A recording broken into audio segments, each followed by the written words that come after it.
Welcome to the First Time Facilitator Podcast. Whether you're a first-time facilitator or a seasoned pro, listen in for tips and tricks to make a bigger impact at the next workshop you deliver. And now, your host. Her favourite cocktail is a mojito, Leanne Hughes. Hello and welcome to the show.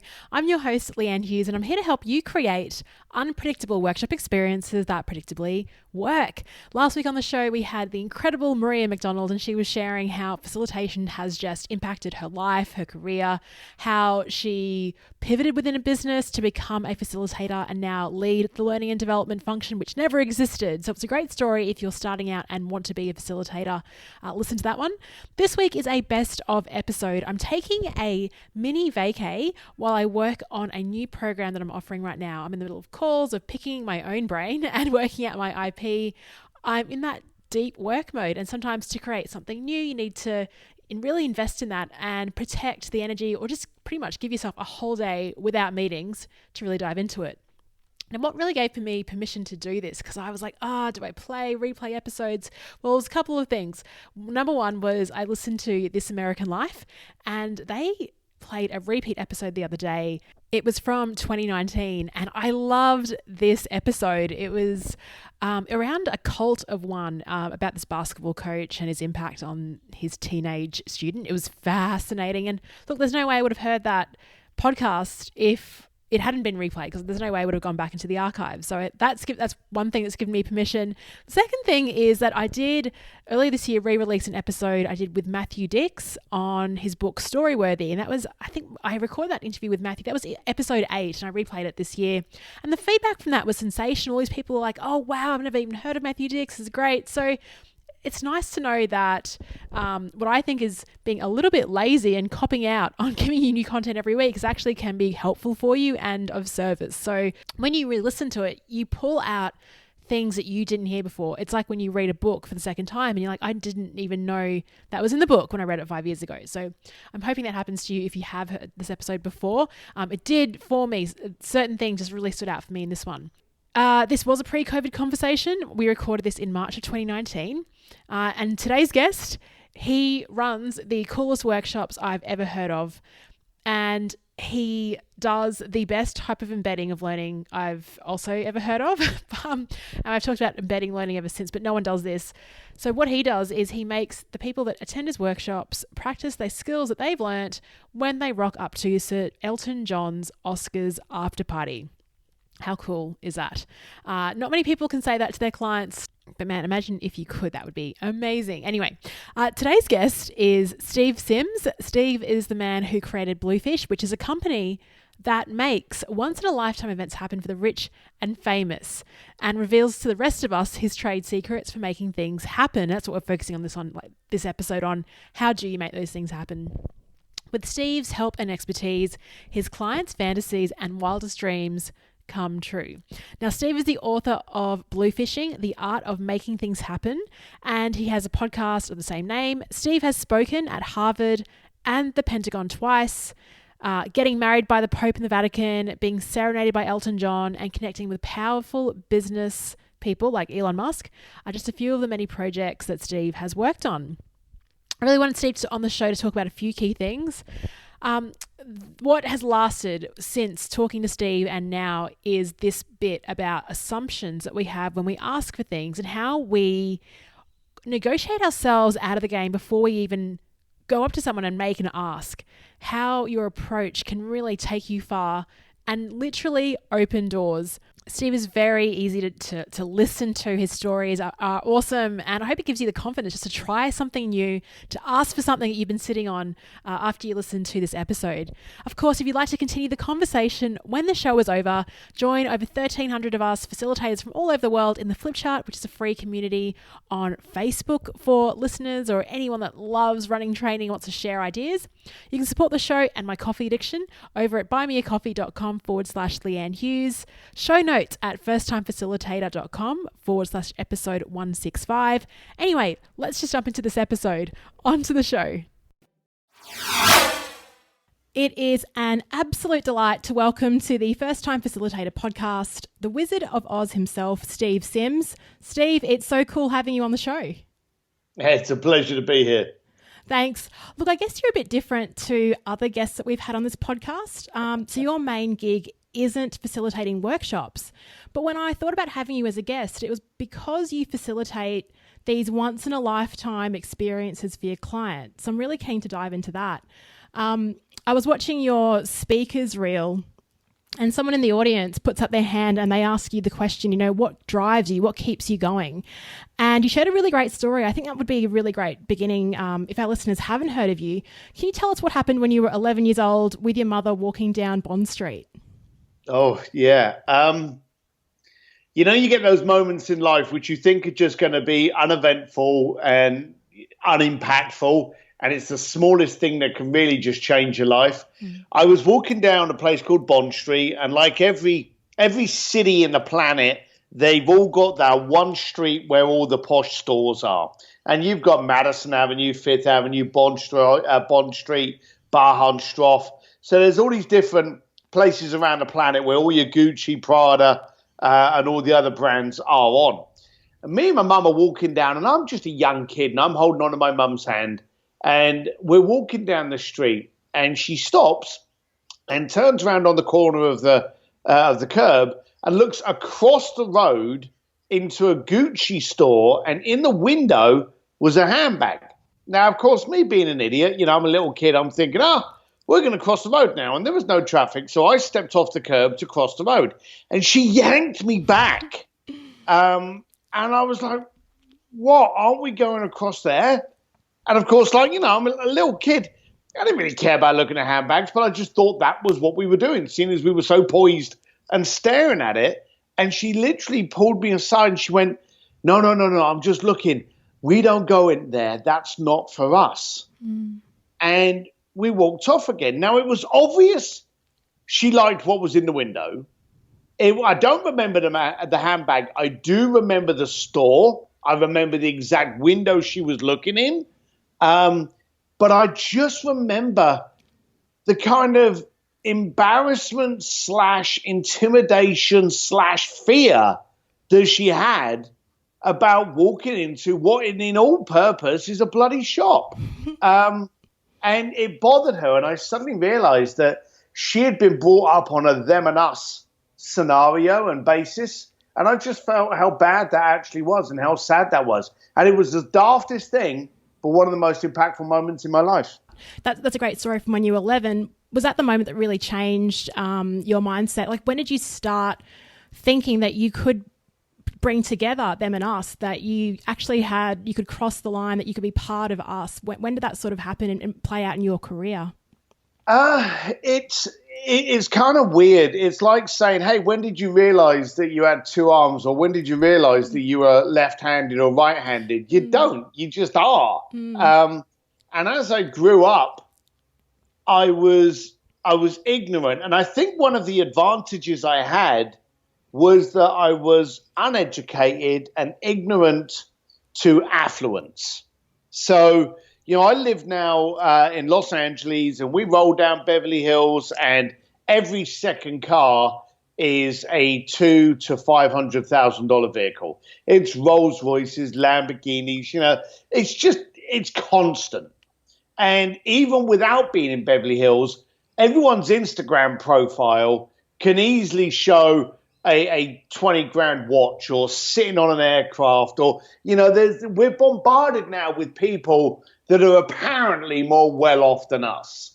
As an East London boy, I never had that.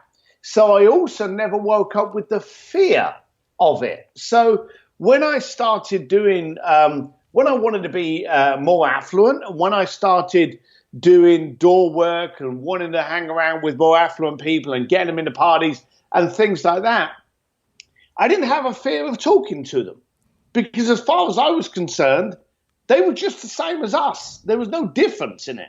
And so I was very lucky. It's like it's like the kid that walks up and touches a hot plate. It's a hot plate, but they're oblivious to it. And they're only going to find out once they touch the plate that it's hot. With me, I was walking up to the front door of these parties and these clubs and these red carpet events and just walking through the door because I had an air of unintimidation. Here's maybe to answer it a little bit better. As a big ugly lad, I've done a lot of door work in my younger years. You get these people, when they walk towards a club, there's a line up on the left or there's a front door with the two doormen. Now, if you've noticed, you get these people just walk straight through into the club, don't they? You've noticed that. When I'm stood on the door, as people walk to me, there'll be a natural selection. There will be people that go, oh, I have to go and stand in the line. And then there'll be other people that go, I'm not standing in that line. I'm going through the front door. There's a natural Darwin selection that they do themselves as to where that's supposed to be. Now, of course, you get some idiots to walk up the front door and you can see they're not going to be spending a lot of money and you have to tell them to get in the line. But 9 times out of 10, you walk up the front door and you go, hi, guys, how are you? And you just walk straight in. You go, hey, have a good time. And you look the part and you're respectful. You get to walk straight in. And I noticed that. So as I grew up, I never had the intelligence or probably the overbearing saturation of what affluence was supposed to do to you, i.e. intimidate you, scare you, and make you desire it. I never had that. That's so refreshing. I was just reflecting back on a moment in an airport. So I kind of did the same thing. I swanned through this premium lane. I probably wasn't meant to be there, and I just walked through. They just let me in. And so that was the first time I recognized, you're right, we do have these limitations and assumptions just from the way that we've been brought up and the way, I guess, society dictates things and to play by the rules sometimes. But yeah, I mean, I wasn't waiting. It was a huge line. I was tired and jet lagged. So I was taking every opportunity I could. Can you let our listeners know, like, what is it about that air of confidence that you see when you were the doorman? Was it, they were dressed a certain way, or was it they just didn't hesitate and they looked like they belonged in that front door? What was it? They weren't fearful. They were confident. And I think nowadays, and sadly it's getting worse, we're losing confidence because we're losing the ability to approach each other. I heard a horrible fact the other day that some people spend more time talking to AI like Siri, Alexa, than they actually do their best friends. And I thought that was terrible because on average, most days people are talking into a phone or telling Alexa to turn the heating on or put the music on. Yet you'll speak to your best mate maybe once a month. And that's quite scary that that's what's happening. So I noticed if you were confident and you just walked up and you went, hey, how you doing? All right, if I go in? 9 times out of 10, I know me personally, I'll be like, sure, go on in, have a good night. But it's the time that it's the people that come up and they're like, hey, hi, I was wondering, and you go, yeah, there's the line, and you move them on. That's cool. That's a really cool skill for all of us to get through those doors, both literally and metaphorically. You spoke about, so that's interesting about technology and how most of us are talking to sort of AI and bots a lot more. And I've heard, we're the most connected species that's ever been on the planet, but at the same time, we're also the most loneliest. So it's a really interesting mix. So there is a value, I guess, in making those kind of approaches. Can you talk about, I guess, the first kind of big wish that you made, that you gave to a client, someone that came to you, requested it? What was the first one that you made happen? And then you thought, wow, there's something in this. Yeah, and it wasn't very big. Anyone that doesn't know me, I've got people married in the Vatican. I've sent people down to the Titanic. I've put people on stage with their favorite rock band. But the first one that really mattered, that sent me off in a trajectory, couldn't be much smaller. I was working on in a nightclub in Hong Kong, and I realized that, as they say, you are the 5 people that you hang around with. I noticed that most of the people that I hung around with were poor. So I thought, if I start hanging around with more rich people, I will become rich. So I started trying to communicate a lot more with affluent people, and it was pretty rocky in the early stage. But as the doorman, I started to tell people where the best club was, what night was the best party night. So I started to build up a value in them knowing me. And one night, these guys came in, and I'd known them for a couple of months by then, and they came into the club, and they went, oh, are you going down to the yacht party tonight? Because I was really trying to network. I wasn't very good at it. I didn't talk to a lot of people, but I was always showing up at these things. And I said to the guys, I said, oh, what yacht party is that? And they told me where it was. And I was like, I don't know. And I let them into the club, and, that was it. So I'm stood at the front door, and I thought to myself, I spoke to my fellow meathead, and I went, look after the door a minute. I'm just going to try something. And I went down to the yacht. Now, they'd already told me where it was going to be. As I walked up to the yacht, this is like about maybe 2.5 hours before it opened up to the party.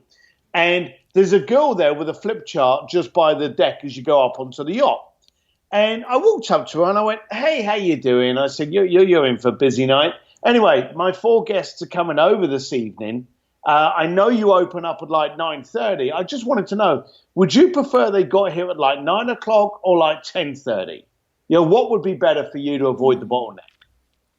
And she just kind of looked at me a bit blank and then looks down at the flip chart and starts flicking through the flip chart. Now, the dumb thing was, I hadn't even given her the client's name. She was just doing this because it was a knee-jerk reaction. If you notice, and we talk about metaphorically, if you notice that most people's knee-jerk reaction now is to actually hold their phone with both hands. If you watch people go in and they order a cup of coffee, they order the coffee, and then the next thing they do is they get that phone out and they hold the phone and they start looking through the phone. Have you ever noticed how holding the phone with both hands is the exact same position that a boxer has when they've got their guard up? Okay? So most people now are walking around with their guard up. Now, this girl was using the flip chart to kind of like gather her kind of mentality, work out what's going on, what's this guy, who is he, what's he asking me? She was flicking through that flip chart. I swear if she'd had a phone then, this was back in the 90s, so they didn't have them, but if she'd have had it, she'd have probably done something with the phone. But then I turned around and again, and I pushed a little bit further, and I said, look, I don't want to get in your way because I know it's going to be a busy night for you. I just want to know, do you want them here at this time or at this time? And then she turned around and she went, 10 o'clock. Oh. And I said, thank you so much. I appreciate it. And then I went with empathy. I know you're going to have a crazy night tonight. And let's be blunt. People are going to turn up, they're going to party, and they're not going to say thank you. So I want to say thank you. You got 4 people coming in here. Here's $400. Tomorrow, when it's all over, you can grab a bottle of wine and some nice food and just be thankful it's over. And she was like, thank you so much. And I was like, have a good evening. I wish you all the best. And I went to walk away. And then she stopped me and she went, hang on a minute. What are the guests' names? And I gave them to her and she wrote them down on the front of her list. Wow. So then I went back to the nightclub. Now, bearing in mind, what you're not aware of is I only used to make about $800 to $1,000 a week. And I'd just given away 40% of that to this girl for 4 people that I didn't even know was still at the club. It was a gamble.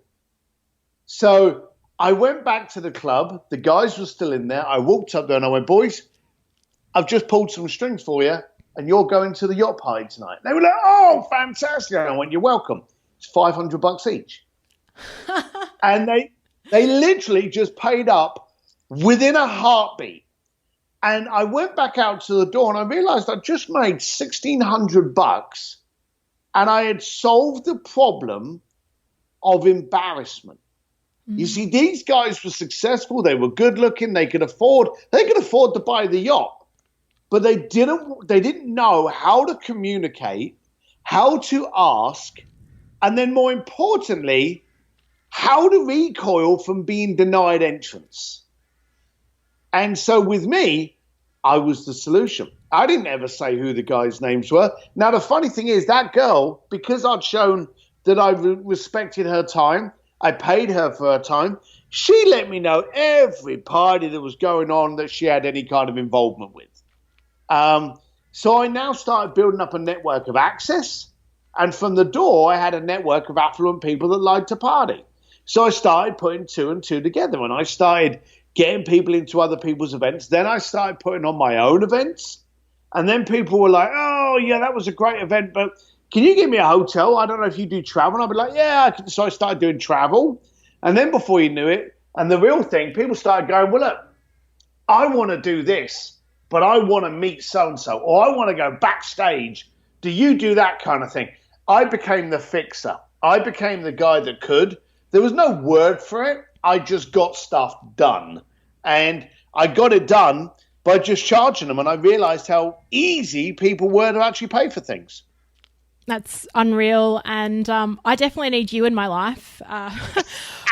What I want to go back to is that question that you asked the lady on the yacht. So you didn't rock up there and say, hey, I've got these 4 guests, can we go on the yacht tonight? You asked what time, and you gave her 2 options, 9 p.m. or 10 p.m. Do you think it's all about the language of the ask? Because you basically, when asking for a yes or no, you were asking for a yes and what time. It was already in the question. Do you think that helped? 100%. I learned at a very early age. See, I'm a great believer in liability. If I'm going to have a fight with a guy, I look at the guy and I go, is he bigger? Is he leaner? Is he faster than me? Therefore, I can get hurt. I'm not going to be in that fight. So I look at liability. If I'm driving an old car, I'm not going to drive it fast because it could probably break or go wrong. So I'm a great believer in keeping liability low. Now, when I ask a question, if I ask a question that gives you the ability to say yes or no, I'm increasing my liability of getting an answer I don't want, especially when you consider that no can be said to anyone in any country and understood as a refusal, even if it's not in the same language. You can say no in Thailand, Germany, Russia, and they will know that it's a negative and it's a refusal. And 9 times out of 10, bear in mind, it's also the shortest word in history in our language. So if I go up to you and I go, hey, can I get 4 guys on your yacht tonight? What's the chances I'm going to get a no rather than a yes? 100%. Bingo. So what I did was I lose that liability. I remove it by only giving you the ability to answer with an answer that I will accept. So I go up there and I go, hey, what time? I go up to people now and I don't ask them, hey, I want to shut your museum down. Can I do that? Hey, I want to send my clients backstage to meet Taylor Swift. Can we do that? I don't do that. What I do is, what needs to happen in order for my clients to be backstage with Taylor Swift? What are the steps required in order for me to get you to close your museum down on Wednesday afternoon for a dinner party at the feet of Michelangelo's David? I ask a question that is only going to provide me, because if I say something like that, hey, what are the steps required for me to have your museum closed down on Wednesday? If the guy or girl looks at me and goes, no, they're looking like a moron because they didn't they didn't speak in a manner that makes any sense to anyone. Oh, this is so funny. So recently, so I'm a fan of Dr. Jordan Peterson, and he's in Australia at the moment on tour, and I've completely failed. I mean, now what I've just picked up from you is, so I reached out to his agent, and kind of the ask was, I'll fly anywhere in Australia, like how can I get an interview with Jordan Peterson, 30 minutes? And you know what the answer was? It was a no. But now I'm just thinking of that, and maybe there's ways of reframing, but also possibly not even going through the agent. Well, there's another, okay, so let's take it another step.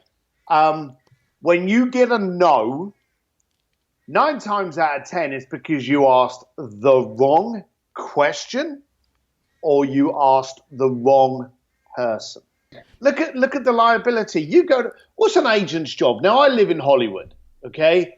Agents are 1 millimeter above bottom feeders. An agent's job is to do whatever they can to earn money off of talented people. That's the job of an agent. Now, a manager is there to look after the talent, and the assistant is to make sure the talent is happy all the time. But the actual talent agent themselves is there to basically contract and make money from the event. If you walk up to him and you tell him or ask him for something which benefits him in no manner whatsoever, then your liability and your chances of getting a no are huge. So in that situation, for a start, you were asking the wrong person. It may have been better if you asked a better question, but I think by asking that person, you were more than likely asking the wrong person already. Yeah, I think you're right. I think it was doomed to failure to start off with. Yeah.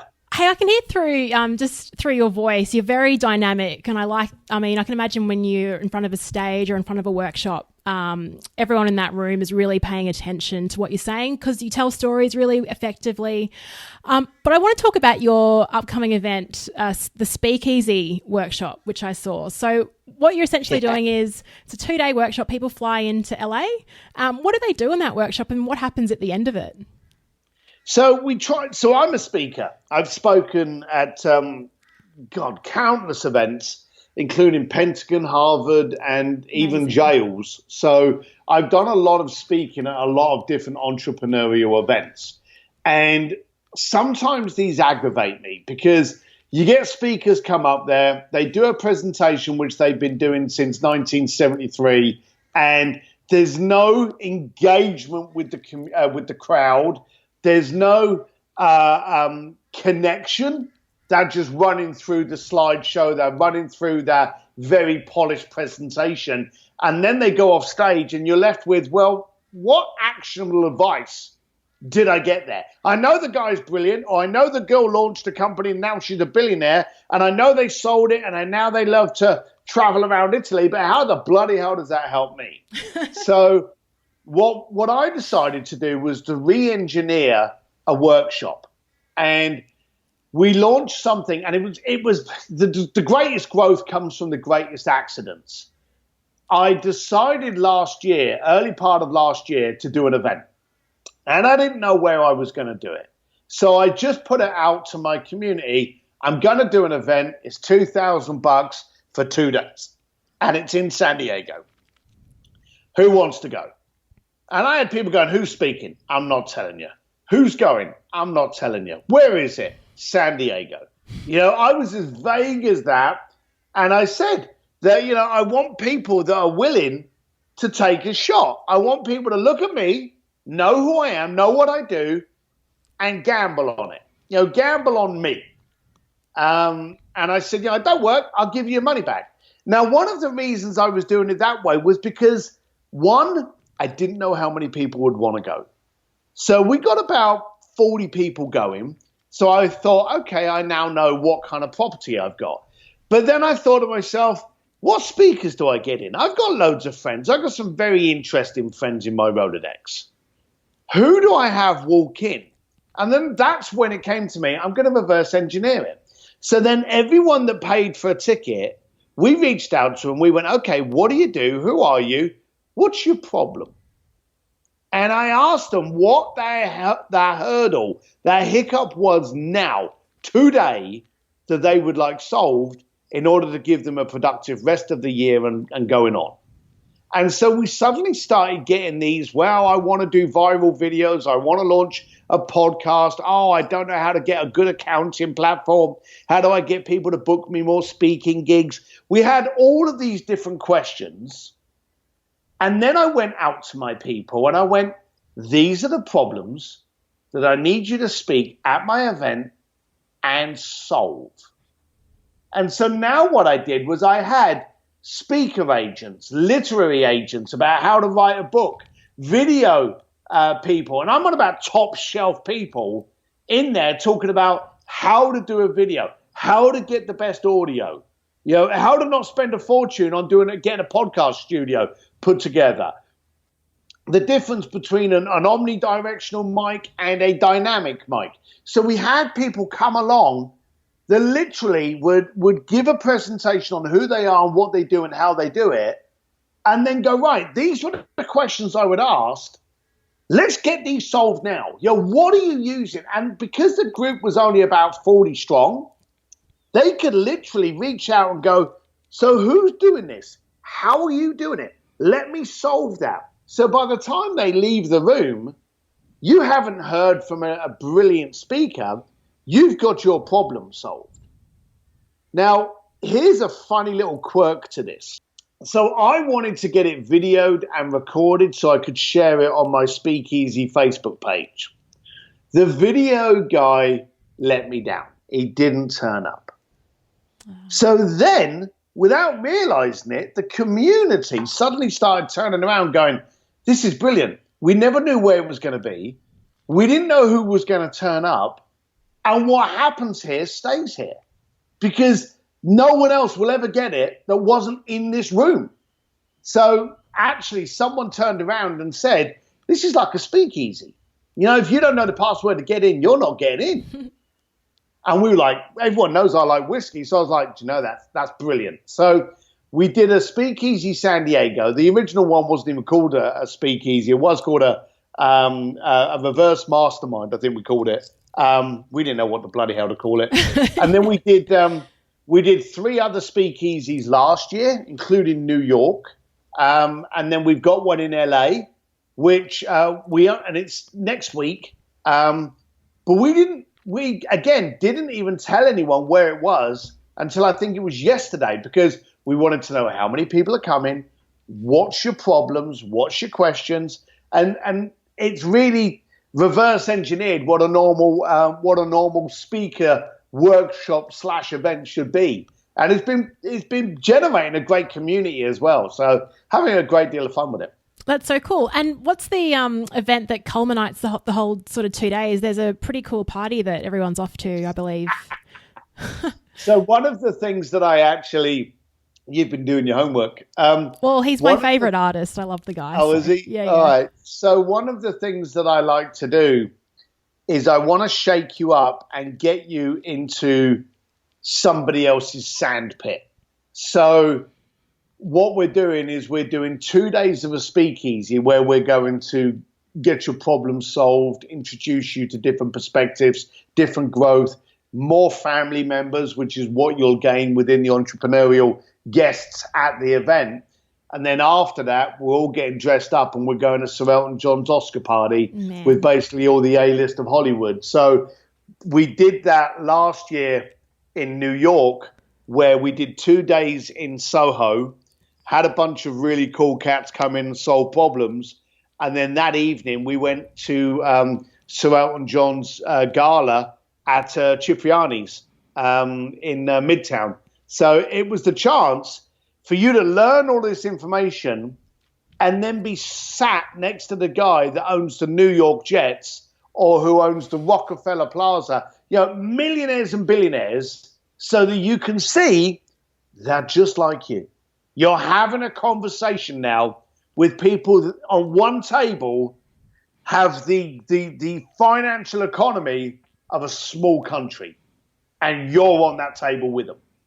And it's been a real eye-opener for a lot of people to actually come back from that and go, you have no idea who I was talking in the toilet with. And then I was having this conversation with so-and-so, and Ralph Lauren was there, and I was talking about his new line. And it's incredible to have people just be able to realize that rich people are poor people with a lot of money.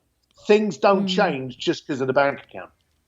Yeah, no, that's a really interesting perspective. It's also probably the coolest workshop that I've ever heard of. And this would be like episode 55, I believe. I think you've just won coolest workshop ever. Yeah, with your approach with the speakeasy, how I guess a lot of the time when we run workshops, we want to make sure it's perfect before we even, put it out there to advertise. So we'll spend a lot of time creating all the content and everything else. And then, like you said, you might get people that actually want something a little bit different. They want to be involved with your community, but they're after something else. So it's a really interesting approach. I've got to ask you. Sorry. I've got to interrupt there for a second. Tell me one thing that's perfect. You see, I'm a great believer that perfection is a blue unicorn with 3 testicles. It doesn't exist. So what I do is I have a saying that I drill through my kids, and it's basically my mantra. And I say, get going, then get good. And every day that I pull something out, someone will go, oh, that's brilliant. And I'll be like, yeah, it's really, really, really good. And I'm really happy with it. but I bet you in 2 months' time I'll find a way to be able to make it better. So why do I want to wait chasing that unicorn that, let's be blunt, doesn't exist? Yeah, and there's something really key in momentum, isn't there? By putting it out there, getting the feedback. Yeah, it is. It's sometimes, I guess, when you're own as well, working on your own business, it can be tough because you think you're your own worst critic sometimes as well. Yeah, you absolutely. So, yeah, and the old paralysis by analysis, you'll sit there for years, you'll do a 400-page PowerPoint on how this can be brilliant, and then all of a sudden you'll just keep second guessing yourself and getting in the way of yourself, and someone else will just do it and then do it and fail and do it and get better and fail and progress and succeed. So while you're thinking about it, someone else is getting all the education and actually building up a platform that you can't even compete with. Yeah, actually, that's a really good point. And how I got this interview with you, bit of background. So I heard you on Travis Chappell's Build Your Network a few months ago, and I was like, I need to get Steve on my show, but I let it sort of simmer and was waiting for the right time. Then I was out for a drink in Brisbane, and I met this guy called Joss who interviewed you on his podcast, a marketing podcast. And I said, you got Steve, I want to interview Steve. And he's like, well, let's just shoot a video now and send it to him over Facebook Messenger. And I'm like, no, it's too dark and all these excuses. Anyway, we did it. And look, voila, I've got an interview with you just by seizing that opportunity. And it wasn't perfect. It wasn't a perfect video, but it worked. Yeah, it's Josh is a great guy, by the way.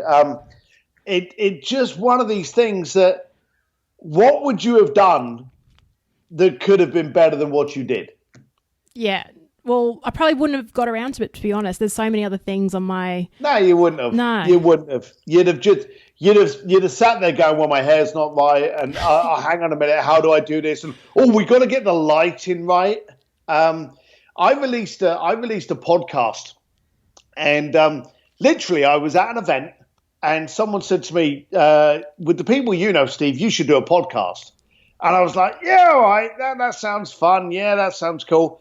So I just went online and I just posted online, shall I do a podcast? And I got a bunch of people going, yeah, you should do a podcast. So I was like, all right. So I got a